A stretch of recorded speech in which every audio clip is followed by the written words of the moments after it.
ready. Great, let's go.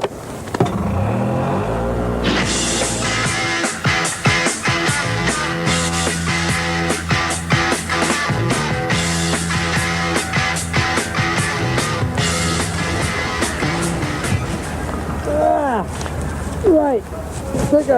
Well, this is a bit of fun, Jackie, but there'll be no fun here tomorrow. No, last year, Murray, I prophesied that this first corner would be a problem, and I have to say that again, this year will be the same problem. It's a real bottleneck after the cars have got up to a fairly high speed. So I think it's going to be fairly busy for these drivers. Just let's hope on race day they get through it without any, without any real big trouble. Well, we were lucky that they did last year, and although one or two just clipped the curb, and it's a long run up to the next turn. Well, let's go and have a drive round and have a look at the course. Okay.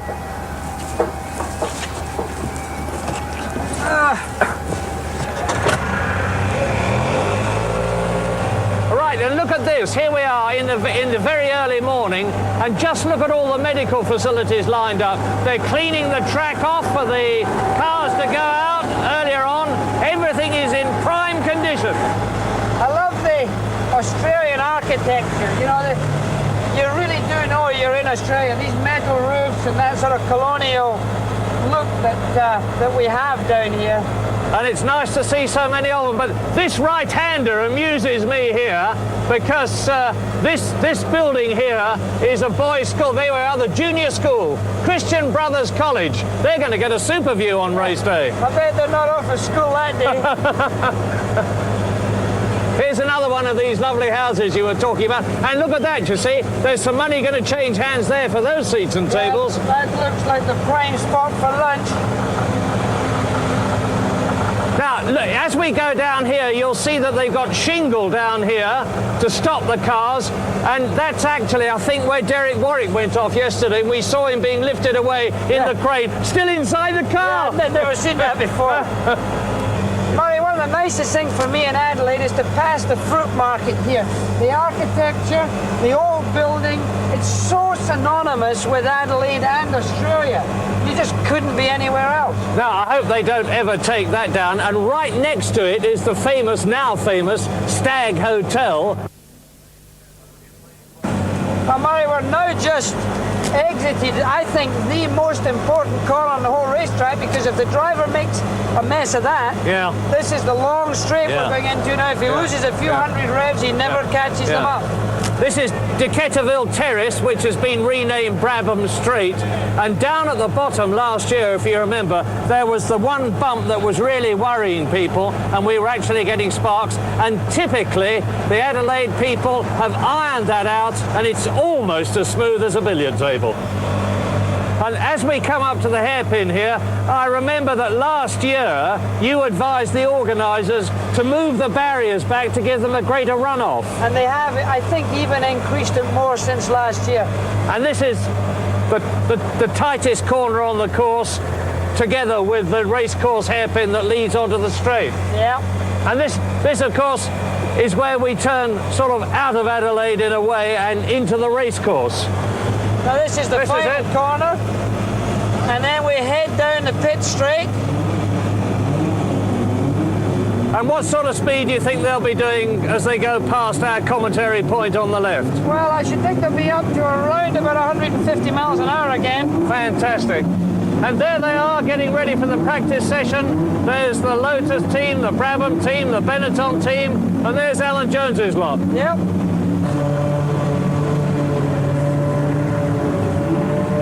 Well, there it is, your tour of the track with Jackie Stewart. And Murray Walker. Driving the Golf Buggyati. David Hill, our executive producer, said you timed that lap with a sundial. Is that right? Listen, that amount of power, I haven't driven that amount of power for years, for goodness sake. But a man who has is Johnny Dumfries, your fellow Scot. Yes, Johnny's doing very well. He's unfortunately going to be out of his Lotus, the JPS Lotus drive for next year, because there's a Japanese driver going to take over, because that team next year is going to have a Honda engine. But Johnny Dumfries took us round earlier on with the camera on board, and that, of course, is always a spectacular thing. Let's have a look at this right now. He's leaving Foster's hairpin right now, and he's accelerating past the pit. This is getting up to about 5th gear here. You can see him changing down and going through this chicane. It's not a big movement of the steering wheel, as you can see, but you've got to keep away from the curbs. Murray earlier on gave you most of the gear changes and speeds, but just let's talk about it right now. This is Wakefield that he's going through now. He's accelerating through these sharp left and right bends there. This is up to Flinders now, and this is Flinders he's going through. You've got to stay off of those curbs. If you get onto the curbs, that's the kind of situation that Nigel Mansell had. The other thing that's different here is the white lines. You've got to be very careful. There, by the way, is the Fruit Market and the Stag Pub on the left-hand side. This is the main straight. This is where a driver gets a few deep breaths in, because you've got to keep the oxygen to the brain. And it's at this time here, after Brewery, that he does allow himself that privilege. Main straight, 320 Ks, into 6th gear. Deep breathing, maybe even relax his neck muscles a little bit. Then heavy braking right down into 1st gear for here. Stay away from the curbs, accelerate out, immediately into 2nd, into 3rd, through the left-hander, into 4th. Through this is very fast indeed. Going through here into 5th gear. This is where Patrick Tamby had his accident yesterday, and Johansson. This is the now getting into the final corner, which is Foss's got opposite lock on. That's to say he's steering into the slide there.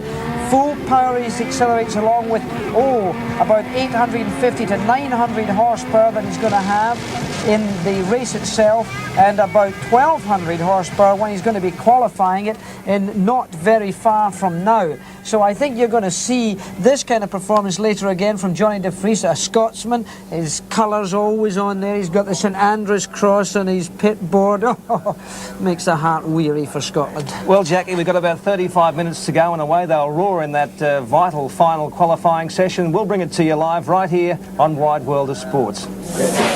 Hello, I'm Senna from Brazil. You stay with the Wide World of Sports for the 86 Australian Formula 1 Grand Prix. I don't believe in bad luck. I think it's due to poor preparation. That could never be claimed of this team in the relationship to qualifying. It's excellent preparation, masterminded by two men that have allowed Ayrton Senna to have 8 pole positions this year alone. Those two men, Peter Warr and Gerard Descartes, one a team manager, the other an engineer. And this is the equipment that allows Ayrton Senna to get those pole positions. You see these 2 gearboxes there? They look identical. Wrong. The one on the left, that's a race gearbox. That'll do all 80 laps. The one on the right is only capable of doing 4 fast laps.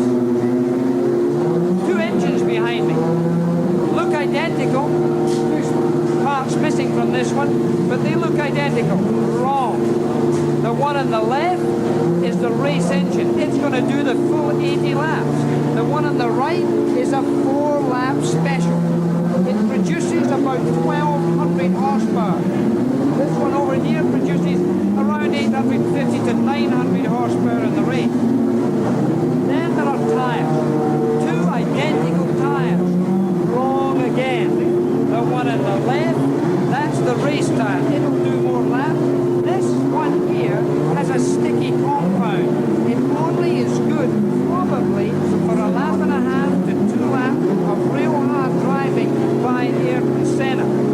But the real secret of qualifying is in this here. The 2 turbos. The one on the left is set up to do the whole distance at race boost.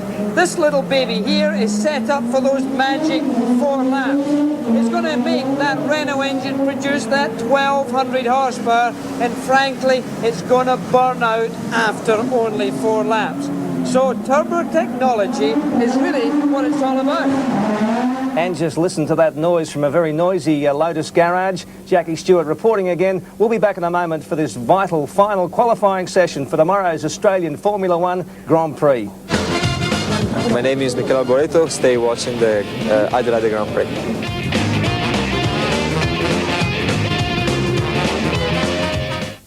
It's a vital final qualifying session down there in pit lane, where they come out as though they're catapulted from a giant Shanghai. Ken Sparks and Vern Schuppan. Thank you very much, Mike. Well, the adrenaline is really pumping down here on pit row, and of course we now go to the vital timing. Vern, what will the drivers be looking for? Well, of course, looking for the fastest time they possibly can. As each car crosses the start-finish line, it breaks an electronic beam which sends a signal back to the computer in the timing tower, and also each individual pit, each driver has his own monitor to watch, so basically they're just going out to go as hard as they can and be as near to the front of the grid as they can for tomorrow. Of course, Mansell was first out. He's keen, isn't he? Yeah, well, of course, he's the one that's got the most on the line, so he's got a lot to do. Right, back to you, Mike. Thanks, Ken. Well, as you watch Nigel Mansell, who is holding pole position at the moment from yesterday's session, circling the track and first out, this is the most important 60-minute final qualification session of the 1986 Grand Prix season, because three men, Nigel Mansell, Alain Prost and Nelson Piquet, are in contention for this year's World Championship, and a front row's position on the starting grid for tomorrow's last round of the championship here in Adelaide is vital for all three of them. And the track is in absolutely prime condition, because with the sun shining on it all day long, it is warming up, the tyres are getting hot, and for enthusiasts who are watching, the significant news is that all the top runners have got one set of C race tyres and one set of E qualification tyres. Now that means to say that Nigel Mansell can probably go the whole race distance on the set of tyres that he's using at the moment if he wanted to. He won't, of course. He'll be getting the car absolutely au point for this Adelaide circuit. Then he'll put on the E's probably towards the end of the session and go for it, as will all the others. Yes, when they put on the E's, they've got 1 or 2 laps before the very, very soft, sticky compound overheats, but they hope to get a good time. It becomes a very tactical battle then. Timing is very important because they must get a clear run. If they're on a fast lap and they come on a slower car, they've ruined the tyres already and they don't get a second chance. So there is Mansell. He's warming up his C's. He'll be able to go pretty quickly on those. He'll want to establish a good time. He'll try and improve his yesterday's time on these C tyres, which, as Murray says, will last him as long as he wants, really. And then when he's done that and done a few laps, he'll go in and he will wait in the pits and he will try and time it when the track isn't too busy. You see him sliding about quite a lot. The tyres aren't yet hot. They take a while to come in.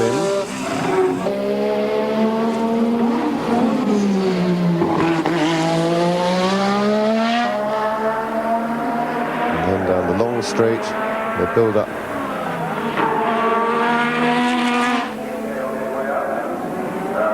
Here they build up to some 200 miles an hour.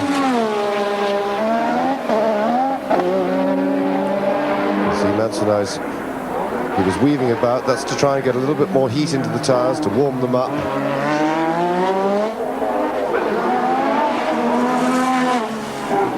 He'll probably take the second lap quite slowly as well, and then on his third lap he'll start really going for a time.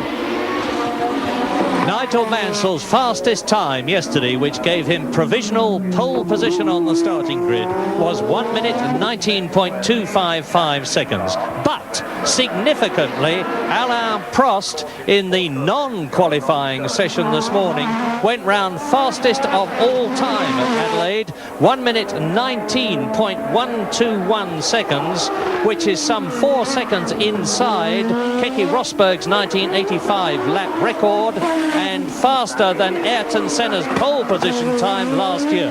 Well, you now watch Gerhard Berger, the Austrian, in the tremendously powerful 1350 horsepower in qualifying trim BMW-powered Benetton. That is the man who won the Mexican Grand Prix. Now let's go round the lap with him. He goes from here, the start and finish point, into the S's in second gear. Then he goes round what I call Gumtree Bend for obvious reasons, down to Wakefield Turn, second gear at about 110 k's. Now into East Terrace Bend, second gear still, 110 k's, and Berger really looks as though he's pressing on. He, unlike all the other drivers I've mentioned, is using Pirelli tyres and may well be going for a fast time right from the beginning. Flinders Bend, the right-hander. Now he comes up towards Market's Turn, which is a second gear, 110 miles an hour, 110 k's an hour turn, up to Stag Turn by the famous pub of that name. Now down towards Brewery Bend. He's doing about 150 kilometres an hour. Swings round, well, he's speeding up, but he is not on a qualification lap at the present moment. He was 2 seconds faster on his last lap than he had been yesterday, and it's actually put him up into 5th position on the grid as you look at the cool, calm and methodical Ayrton Senna sitting in his car. Now, Senna has got an enormous number of pole positions to his credit already in his short career. 15 times he's been in pole position. He's waiting to go out in his Lotus Renault on his Goodyear tyres.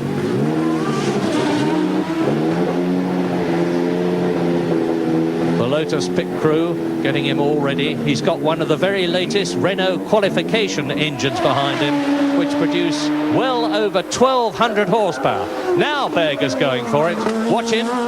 The target time for pole position at the present moment is that of Nigel Mansell, 1 minute 19.255 seconds.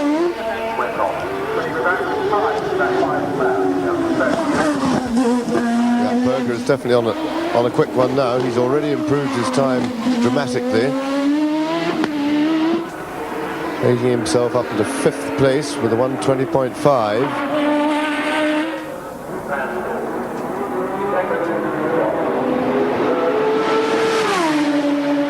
Qualifying form, the BMW engine he's got behind him is probably the most powerful. See a little bit of fluid just spilling out of the breather there.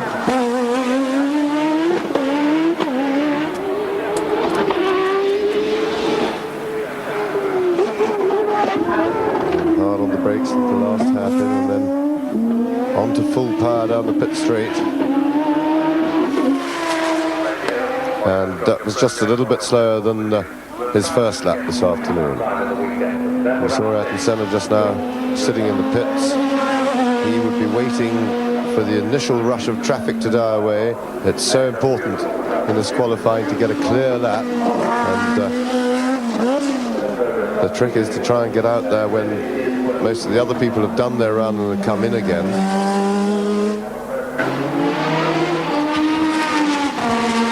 Down in the pit lane, the Goodyear and the Pirelli tyre technicians, there incidentally is Alan Jones in the cap and the jacket, are testing the temperature of the tyres as they come in and the drivers stop.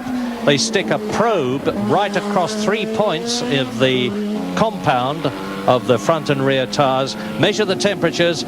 That there is Stefan Johansson, the Swedish driver for Ferrari, who is about to drive for his last time for Ferrari in 1986 on Sunday, because he has been, in the opinion of many people, wrongfully dismissed by Ferrari to make room for Gerhard Berger. There's Ingegneri Tomeni just walking out of the picture. That's the man who's responsible for setting up Johansson's car.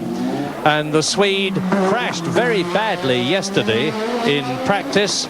I thought he'd broken his leg when he hopped away from the car, but he turned out merely to have bruised it, although his rib cage is very, very sore, he told me this morning. Now, the mercurial 15 pole positions, Ayrton Senna in the Lotus, arguably the fastest man of all on the Grand Prix circuits, certainly in qualifying trim.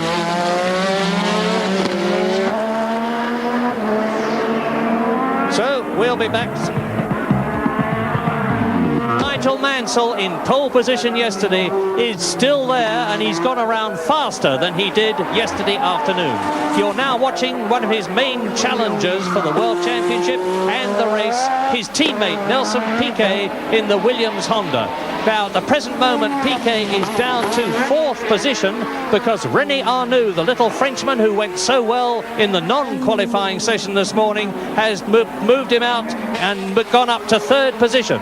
So 1 minute 20.133 is not fast enough for Piquet to improve.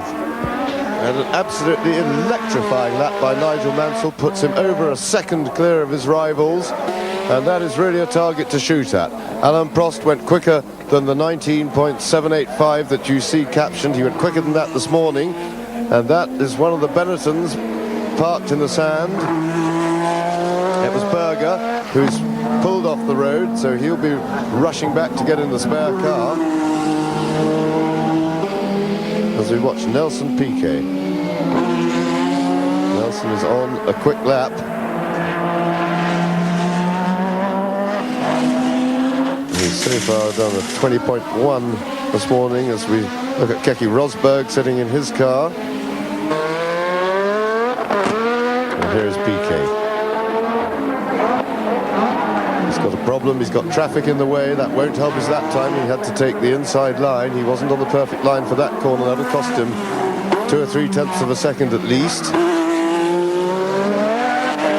He's still pressing on with the lap.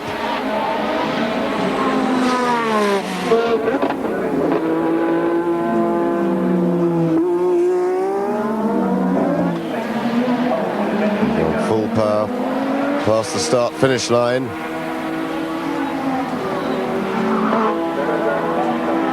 And that was not a quick one. He's too held up. Now Piquet on a quick one. He looks to have a fairly clear road in front of him.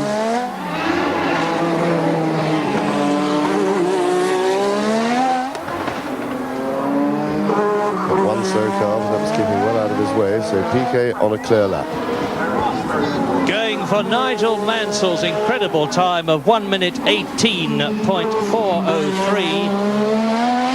compared with the pole position time last year of Ayrton Senna, 1 minute 19.8. So Nigel Mansell is already nearly 1.5 seconds inside last year's pole position time. When this practice session began, we had that dream of the top 3 men in the championship in the top 3 places on the grid.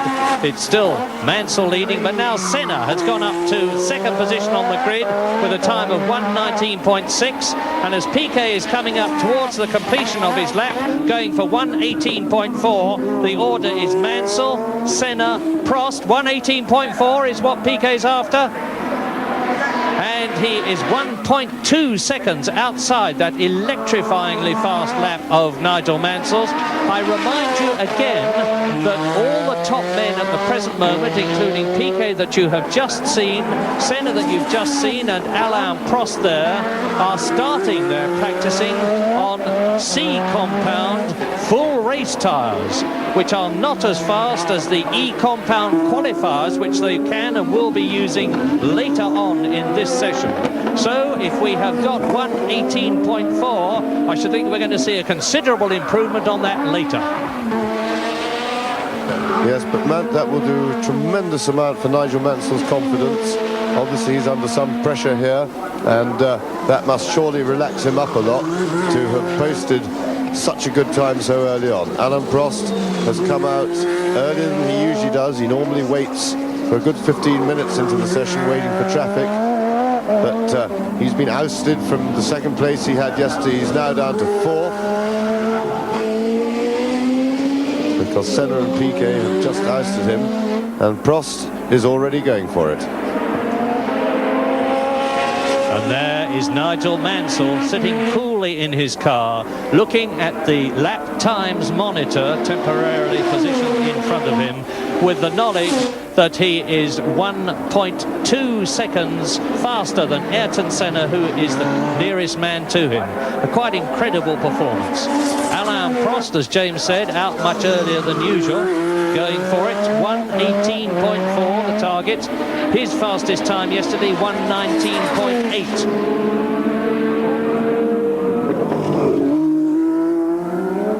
Into the last turn. And that is an indication of how incredibly quick Nigel Mansell was going earlier on today. And that is Patrick Tambay's car stuck in the middle of the circuit there. And that's the reason why. A complete 360-degree spin for Patrick Tambay. The Lola Haas Ford team is in bad shape today because Alan Jones blew a turbo this morning. Yes, and Tombo stalled the engine, but we got him going again. He would have required a push start. There he is, back circulating. Stephanie Hansen sitting in his Ferrari. You see he's watching the monitor of the times as they come up to see what he's got to do. And that also is a very important part of timing. There is Mansell sitting in his car, and he must be feeling very contented at the moment. He's set a time that is really going to be hard to catch. René Arnoux, the Frenchman, in the French Ligier with its Renault engine behind him, went extremely well this morning and is in 5th place at the moment. As you look at Ayrton Senna in the Lotus Renault, the order, and we are now into the 20th minute of this 60-minute session, with every indication that, unlike yesterday, we will go to the full 60-minute period because the weather is looking excellent.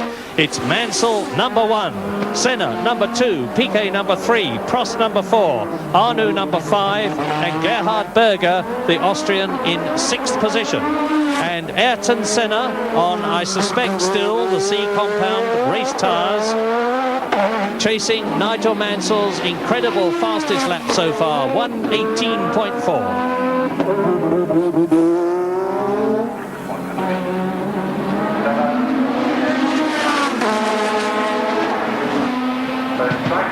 1.1 seconds off is a very, very long time in Grand Prix racing qualifying terms. Yeah, but it looks as if so far Lotus not having problems with their under tray. It seems to be attached. And that, of course, would not make the car as quick as it might be later. Yes, Senna has taken a lot of stick from the insiders in Grand Prix racing because they have accused the Lotus team of attaching the undertray of the car so loosely to it that it gets very close to the ground and helps the downforce, a charge which is very indignantly denied by Peter Waugh, the team manager, and Ayrton Senna, the driver, as you might expect. That's Keke Rosberg, world champion of 1982, the man who won here at Adelaide last year for the first ever World Championship Australian Grand Prix, then in a Williams Honda, here in a McLaren Tag. And at the moment he is down in 8th position. He finished 5th yesterday, so he slipped 3 places. And all the top men have improved their times. Mansell is faster than yesterday, as are Senna, Piquet, Prost, Arnoux, Berger and Alliot. But in 8th position, Keke Rosberg, that you look at now, is at the moment slower than yesterday. His time then was 1:21.29. And that's really irrelevant because his target is that of Nigel Mansell, the pole position holder. Keke Rosberg getting ready for his last Grand Prix drive because he has announced his retirement and intends to go from being a driver to a promoter in 1987.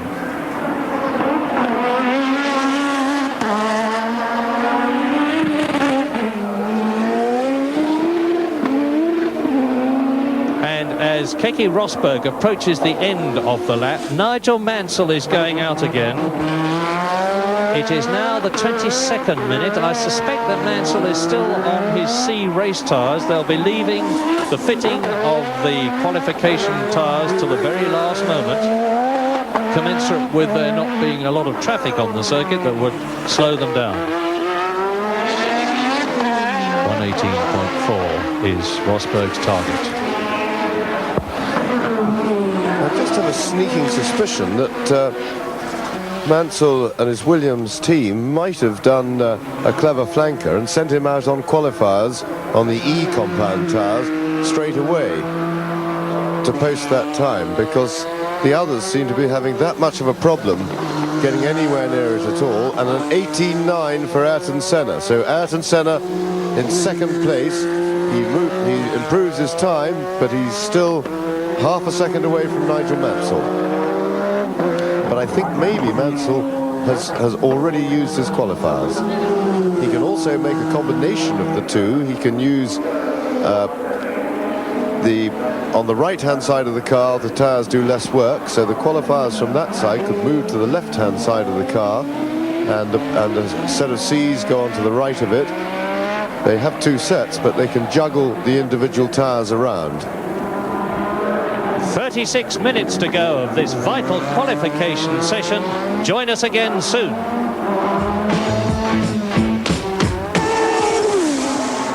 Well, we've done 26 minutes now of the Formula One final hour of this Australian Grand Prix build-up, and there you see the fastest time so far. Nigel Mansell still on the pole. Second fastest now is Ayrton Senna. Third fastest Nelson Piquet. Then comes the reigning world champion Alain Prost. Fifth fastest right now is René Arnoux, the young Frenchman. And then comes Berger, the man who won in Mexico. Back for more live coverage of this to Murray Walker and James Hunt. Such is the speed of this searingly fast qualifying session, with Ayrton Senna sitting there in the pit, that the first four men, Mansell, Senna, Piquet and Prost, are all inside Ayrton Senna. There he is, last year pole position. So that's an indication of how quickly the cars are going in 1986. Senna, you've just seen his pit. And believe me, he'll be waiting probably right to the last 5 minutes of qualifying, working on the thesis as we watch Nigel Mansell, who's out there probably just keeping an eye on things, defending his pole position. I don't suppose for the moment that he's trying to improve the time.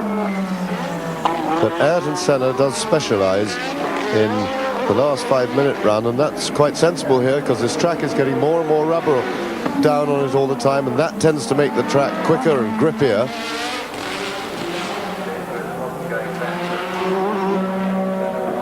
Well, Mansell is certainly on a quick one.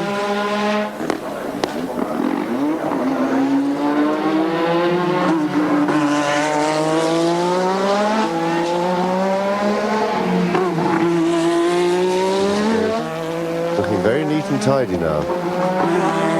Mansell brimming with confidence.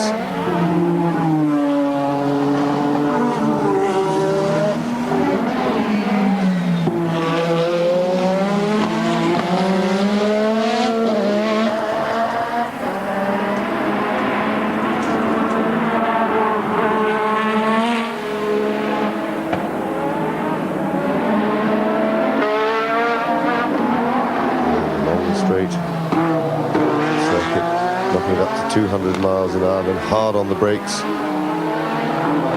down through the gearbox, short squirt through the twisty little bits.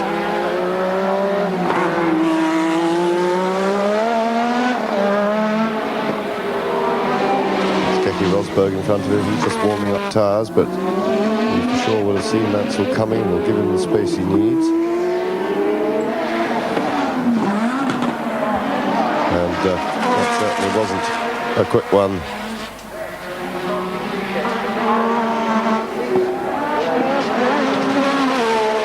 He's built up the speed, flash of sparks as the car bottoms, the titanium skid plates protecting the underneath of the car as they run it as low as possible, get as much downforce. As I look at my computerized readout in front of me and I see that Nigel Mansell is currently in pole position and Ayrton Senna, I am reminded of Adelaide 1986 when it was 85 when it was the other way round. Senna in pole and Mansell second, and the fact that Mansell went off at the very opening lap as a result of a coming together with Senna, for which Mansell does not blame the Brazilian at all. And Mansell's in a very commanding position now. You're actually looking at Nelson Piquet, who is third fastest, the order being Mansell, Senna, Piquet, exactly halfway through this qualifying session. We are now into the 31st minute, and Alan Jones has just gone round in 1:22.8. He's in the background at the present moment. There he is on behind Nelson Piquet. But he's well down. He's only in 14th position, Alan Jones, although he has improved the time that he put up yesterday. So Nelson Piquet now you're looking at. He has 20 pole positions in his very distinguished career, going for 21. And wouldn't that be nice for him if he did, because it would put him in the psychological plus position ahead of everybody else. And that's what is going to be needed at Adelaide as you watch Alan Jones, who blew a turbo this morning from his Ford engine. Neither of the two Ferraris, incidentally, have improved on yesterday's time. Michele Alboreto is in 9th position and Stefan Johansson in 11th place.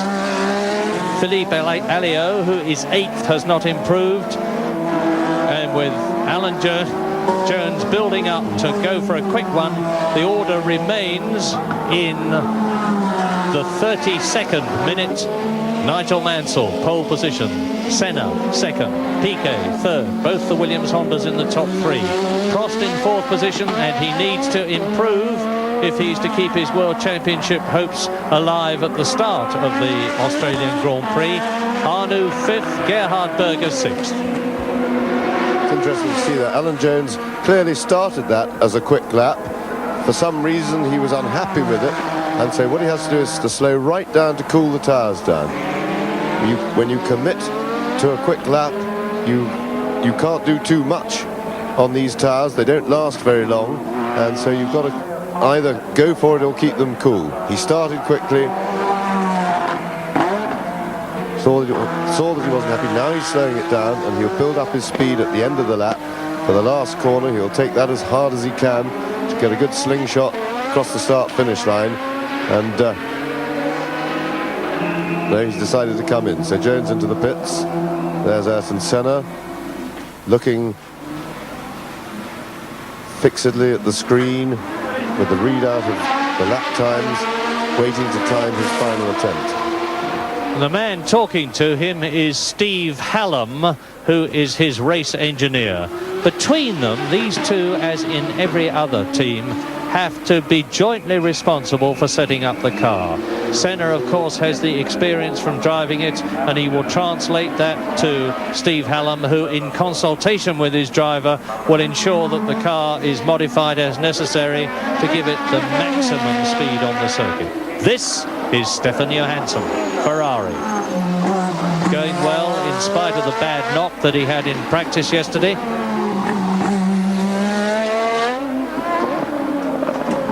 He's at East Terrace Bend now. Let's follow him round towards Flinders and on towards Market's Turn. And Patrick Tambay has done it all wrong. He did it all wrong yesterday when he went off with a colossal thump. And here he is, losing traction, hitting the tyres, doing the car no good at all. He hit it sideways on, and it doesn't look as though he's damaged anything. But they will want to check the suspension linkage very carefully when he comes into the pits. He's really having a pretty unhappy weekend, Tom. He's spent probably as much time off the track as he's spent on it so far. Here we see it again. He goes wide, gets onto the slippery stuff, doesn't make the turn in, and boom, sideways into the tyre barrier, which catches the car very well, and it looks pretty much undamaged. You'd have to go in. Maybe I think I saw a wishbone bent on the front suspension. Yeah, got a bit of a kink there, but he'll go and check it all over. That should be easy to repair, or else he can take the spare car out. And as Tambay drives in to get his car looked at in the 35th minute in this 60-minute qualifying session, the last of the meeting, Nelson Piquet has moved up into second place, 0.3 of a second behind his teammate Nigel Mansell. There is the order. The two Williams Hondas on the front row of the grid. Mansell in pole position, the World Championship leader. Nelson Piquet second. Senna third. Prost fourth. Arnoux fifth. Gerhard Berger sixth. And we will be back.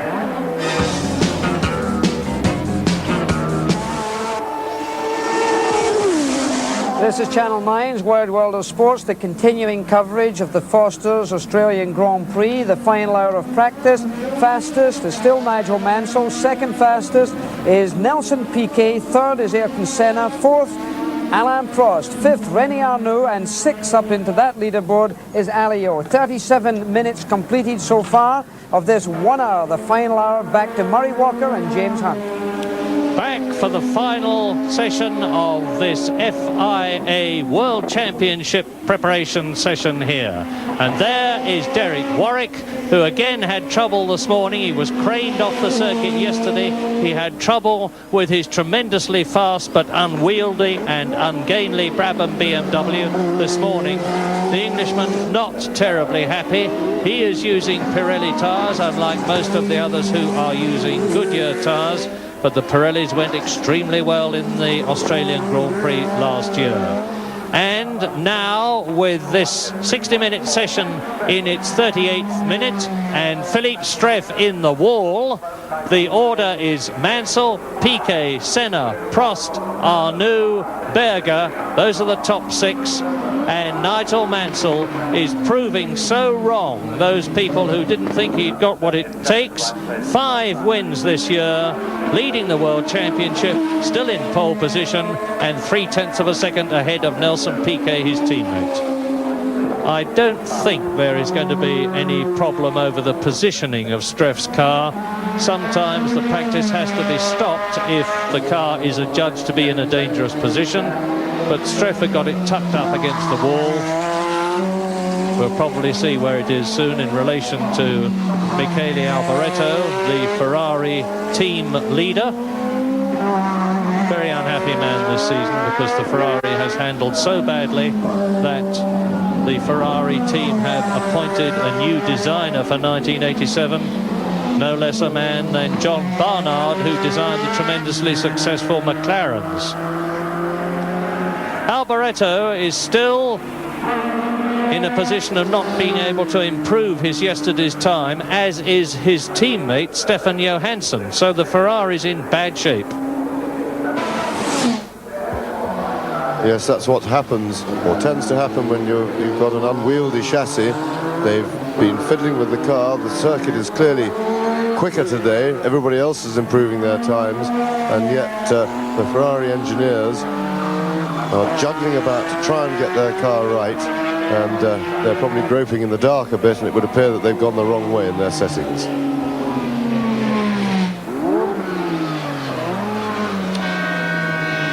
Michele Alboreto into the pits. There you see the electric blanket, which is on the tyre of the Williams there, of Nelson Piquet's car. And nowadays all the top teams use them for every tyre on the car. It's Nigel Mansell in the background there. And the object of the exercise is to get the tyres heated up to race operating temperature or practice operating temperature, so that as soon as the driver goes out onto the circuit, he doesn't have to do a warm-up lap, he can go for it. Well, they're usually not quite up to operating temperature, but not very far off it. That's Frank Durney, who is the race engineer there of Nelson Piquet, checking the temperature of the tyre. Frank Durney engineers Nelson Piquet's car. Patrick Head, the designer, engineers Nigel Mansell's car. We've got an oil flag out actually now at the S's. That means to say that somebody has dropped some oil. We think it must be Philippe Streff, who we saw having parked his Tyrrell Renault alongside the wall. There's the yellow flag being waved to indicate caution, so this could well affect all times and means that Nigel Mansell may well stay where he is. That's right. That would be good news for Mansell. He'll be not at all unhappy to see that. And there's the Brabham of Riccardo Patrese, clearly on a quick one. You can see all the black smoke. That's unburnt fuel coming out of the engine. They throw extra fuel in to cool the pistons when they're up on full boost. And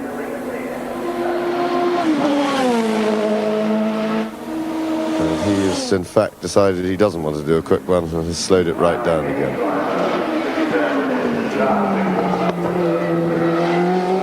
But that would underline the oil flag and whatever it is on the track probably come from Streff's parked car as he blew his engine. Underlines the wisdom of Mansell in going for a quick one very early on. And it really is the most dramatic improvement we've ever seen in a driver in Mansell's case. There's Johnny Dumfries just going out of the pits. He's on a new set of tyres. You can see the labels still stuck to the treads. And that, I think, would be his set of E-compound qualifiers. So this is a vital moment for Dumfries. The trouble with qualifiers, you've got to collect up your quick lap. You only get one shot at it. I can hardly believe my lucky eyes, because I now actually see a heat haze coming off the Adelaide circuit surface. That means to say that things really are in super condition in comparison with the previous days we've had here and yesterday's qualifying session, because there it is, you see, what a lovely sight that is. The rippling lines across the screen, that is hot air. That means to say that the track surface is good and warm. That means to say that the tyre compounds will be good and hot. And that means to say that Nelson Piquet in the background there on what I suspect to be the final warm-up lap before he goes for a really quick time on E-compound tyres. Although it may just be a bit early. We've still got 17 minutes of this session to go. We'll soon see as Johnny Dumfries, Scottish driver in the Lotus Renault, tours gently around. In fact, he's going incredibly slowly. He's not going at warm-up speed. There's the man. That is the world champion Alain Prost, who is down in 4th position. Now he's running true to form. He came out early in the opening stages of this qualifying session, earlier than we're used to seeing him. Now he's coming out, and I think we can see something, expect to see something pretty sensational. Well, and I think he's going to save it, Murray. I suspect he looks as if he's on a used set of tyres there, so I suspect he's on his original C set, and I would think that he's going to go out and have a look at the track to check out just how slippery this oil patch is that we surmise has been put down by Streff's car as he blew up. So I suspect that this is a recce from Prost. He's got plenty of time to come back in and put his qualifiers on, but he wants to see the track for himself because he does not want to waste those qualifiers. As I said before, you've only really got one lap on them, so you don't want to put them on at the wrong moment. You want to make sure that everything is right. So Prost wrecking the track. Don't go away, because this last 15 minutes of qualifying for the grid positions for the start of the Australian Grand Prix on Sunday should be electrifying. We have Nigel Mansell in pole position as he was yesterday when the qualifying session finished. 1:18.4 his time, which is 1.4 seconds faster than Senna's last year, and that's an average speed of 173.5 k's around this circuit. In 2nd position, Nelson Piquet, just 0.3 of a second slower. 3rd, Ayrton Senna. 4th, the man you are looking at this moment, world champion Alain Prost in the McLaren tag. The tag engine, which is Porsche designed and built to the specification of ex-McLaren designer John Barnard, is quite famous for the fact that it does not accept as much qualifying boost as the Hondas and the BMWs and the Renaults, but there's been big improvements recently. They've worked on it, and now the tag engine will take more boost, which means that Prost can really go for a very high position on the starting grid, which he certainly needs in his position of 2nd in the World Championship, 6 points behind Mansell with 1 race to go. And this qualifying now becomes really vital for the championship contenders, because on the street circuit, as this is in Adelaide, overtaking is very difficult. So you need to start at the front of the grid. And Mansell, in his quest to hold on to his World Championship lead, has really set the cat amongst the pigeons. He did a 1:18.4 very early in the session, which was very nearly a second and a half quicker than anybody else. And he set a target that he has been in the comfortable position of being able to sit back and relax and watch the others shoot at, and so far nobody has really got near it. But have a strong feeling that both Senna and Prost and possibly Piquet still have their really sticky qualifying tyres up their sleeves, and they're waiting till the last minutes of this session when they hope that the track, by getting more and more rubber on it, will be offering more and more grip, and they are saving their challenge right till the end.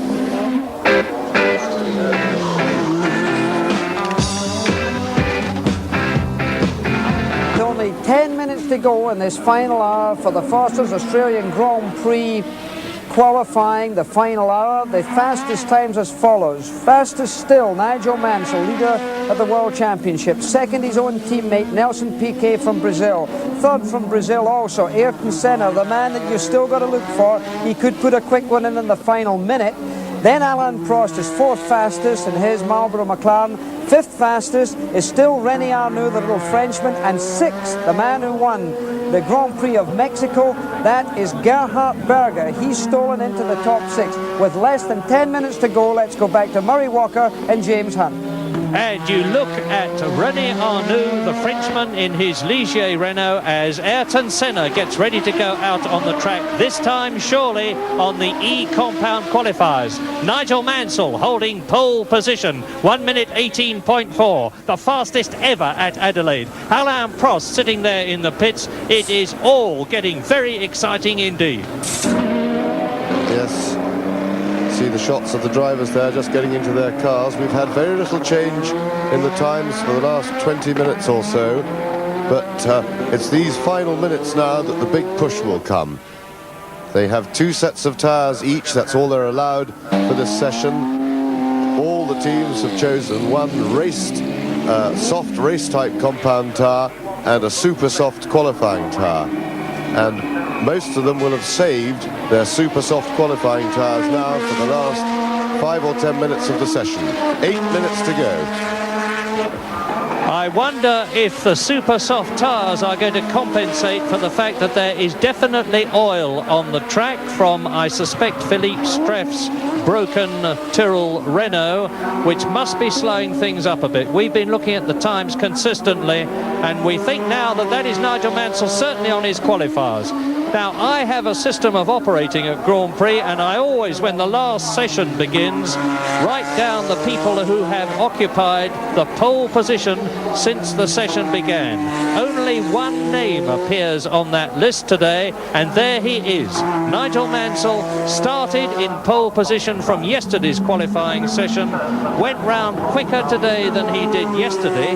In fact, 0.8 of a second quicker, and that is much quicker. Now he looks as though he is on his final set of E-Compound, the softest of all qualifying tyres, aiming to improve on what is already a sensational time. Ahead of his teammate Nelson Piquet, second. Ayrton Senna getting ready to go out, third. Prost getting ready to go out again, fourth. René Arnoux, fifth. Berger, sixth. Rosberg in the second McLaren is seventh. Philippe Alliot is eighth. There's Nelson Piquet, also on his final set of tyres. So we go back to Mansell as he goes round. They were just taking off the heating blankets from the tyres. But bear in mind that Alain Prost, for instance, has not yet equalled the time that he did this morning in the untimed session and doesn't appear to be too concerned, so he's saving his qualifiers for the last possible moment, as is Ayrton Senna. But they're all just getting ready to come out now. Piquet has just left the pits.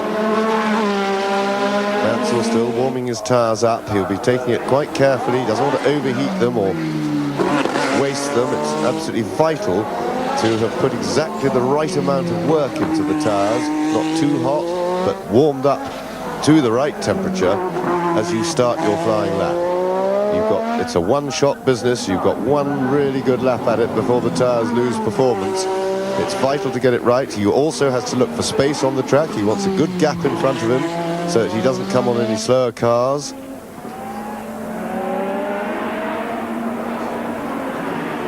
And the tyres are just beginning to look ready. Once he's got rid of the labels, then you can reasonably reckon that the tyres are just coming up to their best possible moment. Now he'll want to stay in front of the Brabham, and there goes Ayrton Senna. Senna on his E qualifiers, So this is it. This is the one shot for Senna. We'll try and have a look underneath the car to see if his undertrays developed a fault and got bendy again. Nigel Mansell's coming up towards Foster's hairpin, which is the last turn, and then that will be to start, I believe, his quick lap. The labels seem to be virtually off the tyres. Over the line he goes now, and he's travelling into the chicane. Left. You see the yellow flag is still waving in the background, and Nigel is taking it very steadily indeed. So he has decided to abort that lap. Absolutely. As soon as he saw the yellow flag, he wisely decided to abort the lap. He didn't know what it was going to be. But it's vital to protect those tyres.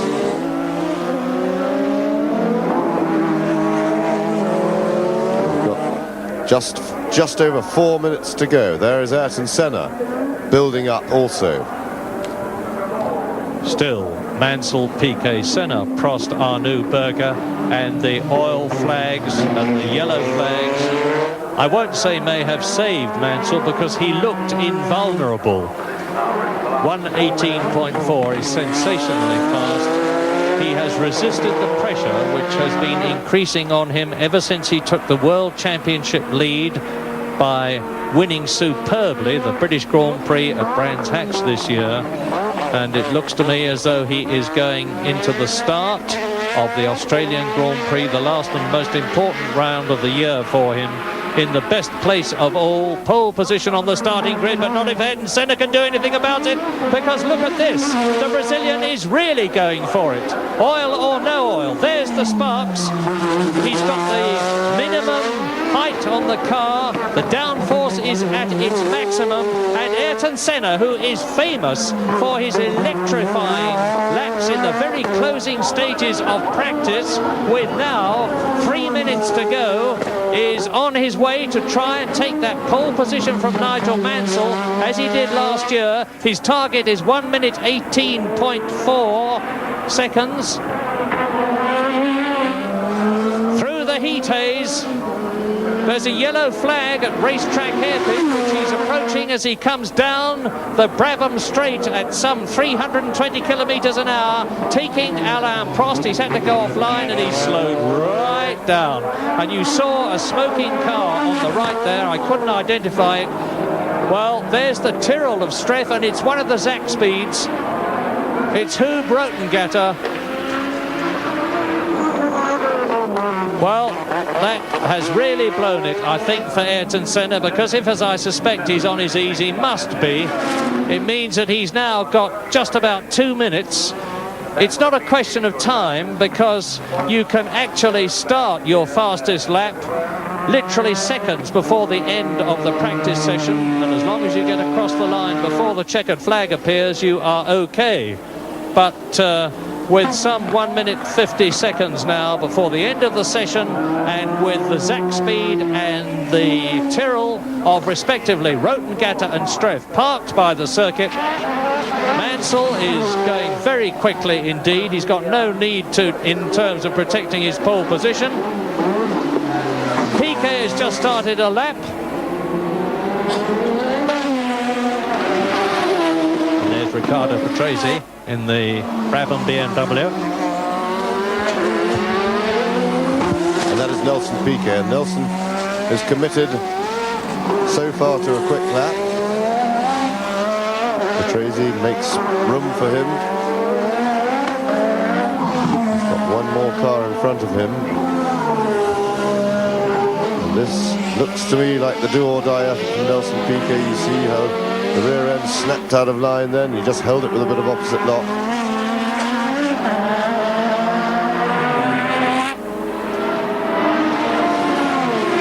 Piquet was very quick there on the corner onto the straight. Vital to be quick through that one, because that carries your momentum all the way down the straight. There's still a held yellow and an oil flag there, but Piquet's already seen that. He knows what's there. Mansell is in front of him.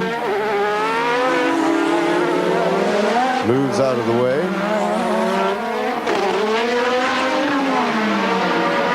Piquet go through on his committed lap.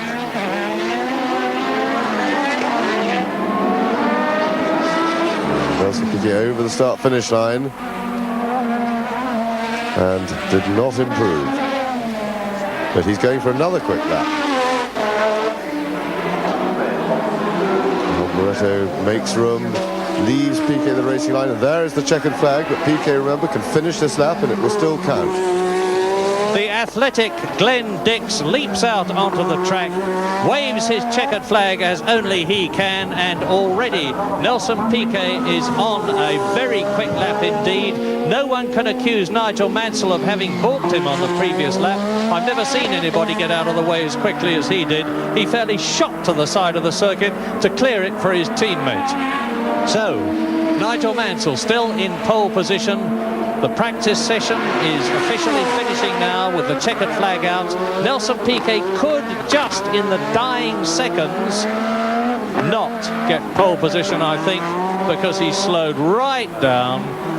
Something has happened inside the office that Jackie Stewart was telling us about earlier on, and so there is the man who has preserved his pole position from yesterday. This is the fourth pole position of Nigel Mansell's long career now, and certainly the most important that he has ever put up, and probably the most important he ever will put up, because it may well have put him in line for his first ever World Championship.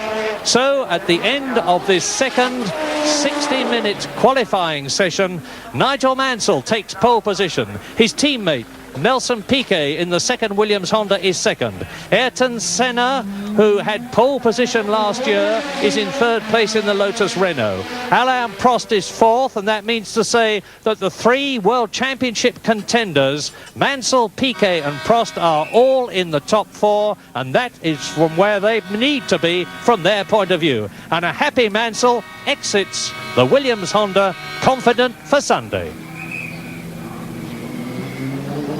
Into the garage, he can be very, very well pleased with his day's work. Yes, a really marvellous effort by Mansell. It really underlines his claim to the World Championship. He set an unreachable target very early in the session, went straight out, decided to commit himself to his all-out effort right at the beginning of the session, which I think really jumped his rivals a little bit. Basically, nobody really threatened him throughout the session. Marvellous effort, and absolutely vital for him to start the race from pole position. From there, he can afford to be defensive. Remember, he only needs to finish in the first three to be certain of winning the World Championship.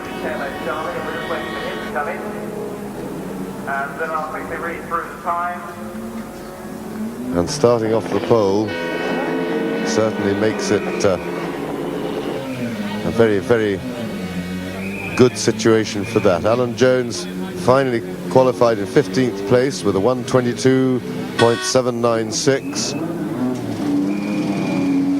Been a difficult season for him. Good job for people in the pit. Yes, there's a good point there. They can't afford to spend them, as we said earlier on today. Nelson Piquet, of course, finishes second. There is Ayrton Senna, who is in third place on the grid. So the three World Championship contenders are three people who can win it in the first four places, and Ayrton Senna being the one who can't win it, he's in third position. And let me just as a rider say, as you see Alain Prost McLaren being pushed away, that the McLarens always go better in the final half hour of practice on Sunday and in the race than they do in practice. And with that intriguing thought, it's back to Mike and Thanks very much, Mike. Well, Nigel, you're being distracted by one of those quick helicopters, mate. I'll tell you, it's turning it on its side over there. Very good too. Congratulations. How did that feel? It felt fairly hairy actually, but obviously well pleased. But it's a shame that the oil went down at the end. Otherwise, I think we could have gone a little bit quicker. The circuit in comparison to last year? Obviously a little bit quicker, but still the same problems with dust and oil that goes down. But it should make for a very interesting race tomorrow. All this week I've been watching you, nothing but pure determination. How did you feel on the track today? Determined. you know, I've done all I can. I've got a pole position here for the last race, and it gives us the best opportunity to try and do well in the race, and I've just got to hope for reliability and a little bit of luck. Right. How hard do you think race tomorrow? Come that first corner, memories of last year. Well, if I have memories of last year on the first corner, it means I get the lead, and but then I had problems, the gearbox blew up, but I feel sure that we shouldn't have too many problems, hopefully. Nigel, thank you for your time. We're being attacked down here. We'll let you go to your commitments. Congratulations again. We'll see you on pole tomorrow. Okay, thank you. Thank you.